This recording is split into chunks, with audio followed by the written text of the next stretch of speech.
మా కేంద్ర మంత్రి వర్యులు రామ్మోహన్ నాయుడు గారు ఆయన చేతులతో మాకు ఒక స్టేడియం ఇచ్చారు సిఎస్ఆర్ ఫండ్స్ లో నుంచి 2,40,00,000 వరకు. అప్పుడే తెలిసింది నాకు సిఎస్ఆర్ ఫండ్స్ గురించి. అంటే మీరు వేల కోట్లు వెచ్చించి అభివృద్ధి చెందిన ప్రాంతాలకి ఇస్తున్నారా, లేకపోతే మా లాంటి పాతపట్నం లాంటి నియోజకవర్గానికి ఇస్తున్నారా అనేది విషయం అయితే నాకు ఇంతవరకు తెలియదు.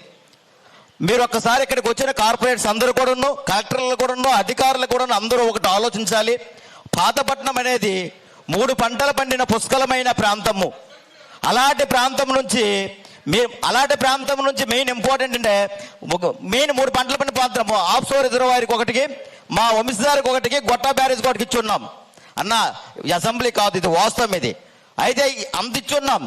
మేము ఇచ్చిన తర్వాత మాకు ఆల్రెడీ ఎత్తైన ప్రాంతాలు ఉండిపోయాయి తప్ప కానీ అభివృద్ధి అనేది మాత్రం శూన్యంగా ఉంది.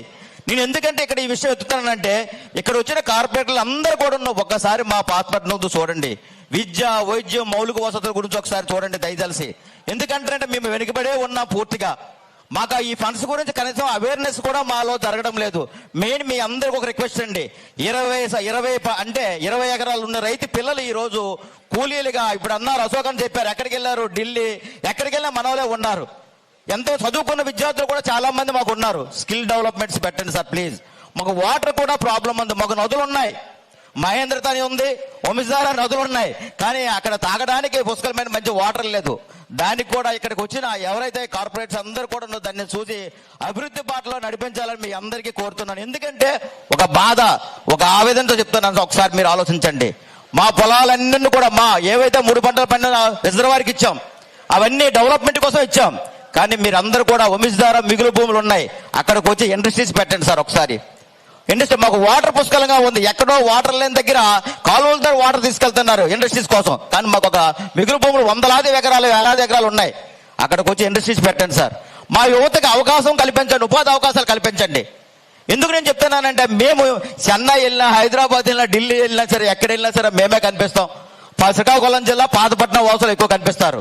ఈ మధ్యన చాలా మంది భవన నిర్మాణ కార్మికులు, డిగ్రీ చదివిన విద్యార్థి, ఒక ఐటీఐ చదివిన విద్యార్థి, ఒక పాలిటెక్నికల్ చదివిన విద్యార్థి భవన నిర్మాణ కార్మికులకి వెళ్ళి మొన్ననే పాపం ఆ భవన దీనిలో పడిపోయి చనిపోయారు ఒక 3.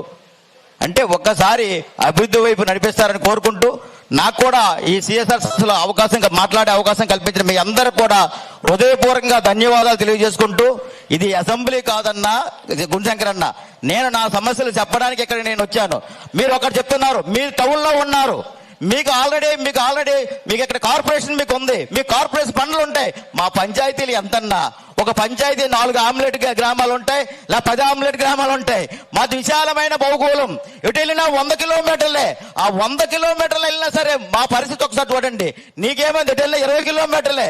మేము ఇక్కడ బొర్రంపేట నుంచి అటు గొప్పిలి గారబంద వరకు, అటు మన బామిని మండలం వరకు, ఎటు వెళ్ళినా 100 కిలోమీటర్లే. పరిస్థితులు అర్థం చేసుకోవాలి దయచేసి. ఇక్కడికి ఎవరైతే సిఎస్ఆర్ సదస్సులో వచ్చిన కార్పొరేషన్ అందరూ సభ్యులందరికీ విన్నపం, ఒక్కసారి పాతపట్నం వైపు చూడండి. ఇప్పుడు సాయిబాబు గారు చెప్పారు, ఒక విషయం చెప్పారు. ఏం చెప్పారు? ఉద్యానం కోసం వాటర్ గురించి, పూసాం గురించి, వాటర్ గురించి. చాలా సంతోషకర విషయం సార్.